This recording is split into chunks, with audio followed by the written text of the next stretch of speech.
pense que nos artisans, je pense souvent ce parallèle, sont un peu comme des musiciens qui vont interpréter la partition d'un créateur. On va reconnaître d'ailleurs leur interprétation, puisque chacun, dans le dialogue qu'ils ont avec l'objet qu'ils fabriquent, puisqu'on est dans cette relation un homme, un sac, un homme, un objet, puisqu'on a aussi de la petite maroquinerie, donc cette relation forte qui fait d'ailleurs que chaque objet est signé par l'artisan qui l'a créé. Donc on est dans ce travail d'exigence, c'est-à-dire je mets tous les savoir-faire que j'ai acquis à l'école et ensuite dans l'entreprise au service d'un créateur qui m'a confié la réalisation d'un rêve qu'il a eu. Et je vais traduire ça en objet. Et je pense que c'est cette somme de détails, cette somme de connaissances, des outils, de la matière, du savoir-faire qui va donner le plus bel objet à la fin.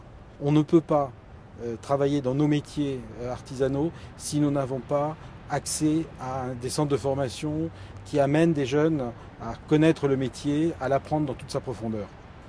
Donc là, cette relation entre les ateliers Grégoire, entre l'école Grégoire et la maison Hermès est vraiment une relation essentielle, je disais, une relation organique. En fait, une relation qui relie des centaines d'hommes et de femmes qui sont passés dans nos ateliers, principalement à Paris, et qui sont sortis des formations de l'école Grégoire. Aujourd'hui, 300 artisans sont en poste chez nous et sortent de l'école Grégoire. Ce lien, c'est le lien autour de l'histoire de l'artisanat. Depuis la création de l'école en 1920, l'artisanat, la bienfacture, le travail à la main, qui est reconnu, célébré et qui est perpétré dans l'exigence qui nous correspond tout à fait à l'école Grégoire. Dans tout ce travail de formation, il y a un mot qui me paraît essentiel, c'est l'humilité. L'humilité face au créateur. Nous sommes là, en tant qu'artisans, pour réaliser le rêve du créateur.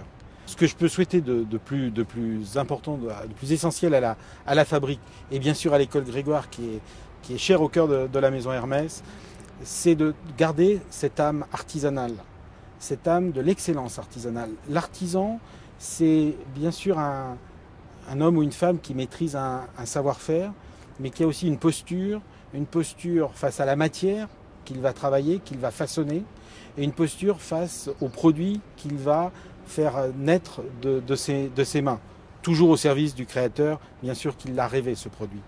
Et je pense que cette âme essentielle qu'on trouve ici à Paris, à l'école Grégoire, elle est importante pour la préservation de nos métiers et l'excellence de la maroquinerie et de la sellerie française.